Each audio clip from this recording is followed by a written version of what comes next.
Frank Lampard a été limogé, Thomas Tuchel le remplace à la tête de Chelsea. Le Real Madrid est déjà à la recherche d'un entraîneur pour remplacer Zinedine Zidane. Et le FC Barcelone s'enfonce davantage dans une crise financière sans précédent. Voici pour votre plus grand plaisir l'essentiel de l'actu foot de la semaine que nous allons voir dans cette nouvelle vidéo.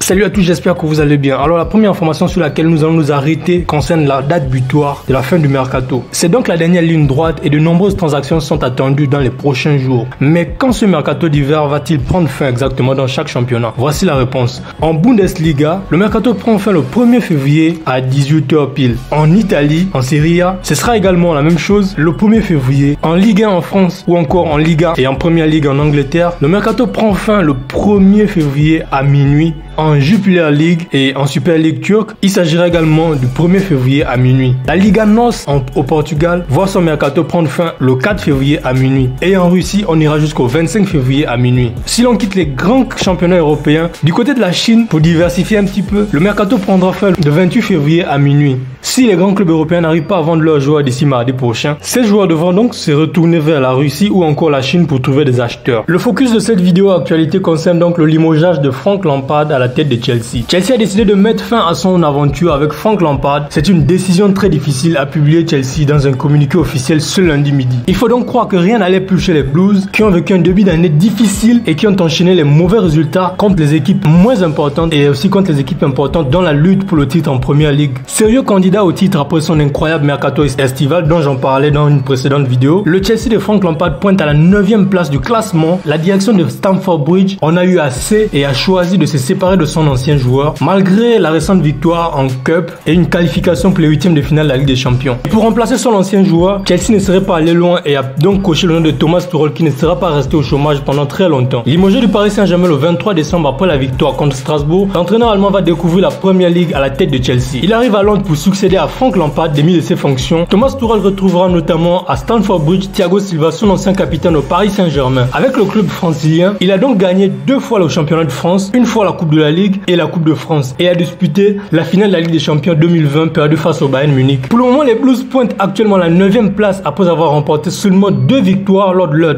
8 derniers matchs. L'ancien coach du Borussia Dortmund a donc pour mission de ramener Chelsea au minimum dans le top 5 du championnat anglais. Et pour le reste de l'actu de la semaine, on quitte donc l'Angleterre pour l'Espagne où Sergio Ramos, Marcelo, Luka Modric et Toni Kroos sont à l'honneur et font partie de l'équipe de la décennie 2011-2020 de la Fédération internationale de l'histoire des statistiques du football. Les 4 joueurs madrilènes sont rejoints par Cristiano Ronaldo, ce qui fait du Real l'équipe qui compte le plus de joueurs dans le 11 idéal. Les autres joueurs choisis sont Neuer comme gardien de but, Philippe Lahm, Virgil van Dijk, Iniesta, Messi et Lewandowski. Le Real Madrid a été le grand dominateur de la dernière décennie, remportant 4 titres de Ligue des Champions en 5 éditions, les 3 dernières d'affilée, Lisbonne 2014, Milan 2016, Cardiff 2017 et Kiev 2018. Le Real Madrid a l'honneur dans cette vidéo, mais cette fois-ci d'une façon un petit peu négative, car il s'agit du futur de son entraîneur Zinedine Zidane. Menacé par un licenciement, Zinedine Zidane vit une saison compliquée avec le Real Madrid. Plusieurs candidats à sa succession sont sur la liste de Florentino Pérez, président du club. C'est peut-être la dernière saison des ZZ sur le banc du Real Madrid. En effet, le club madrilène vit une saison très mitigée. De ce fait, le président du Real Madrid, Florentino Pérez, aurait une liste d'entraîneurs pour remplacer Zinedine Zidane. D'après Mundo Deportivo, la direction du Real Madrid aurait un œil sur le coach du RB Leipzig, Julian Nagelsmann. Également sur Allegri, son club depuis son départ de la Juve. Pour rappel, le contrat de Zinedine Zidane court jusqu'en 2022. Et si le Real Madrid va mal, que dira-t-on donc de son éternel rival, le FC Barcelone, qui vit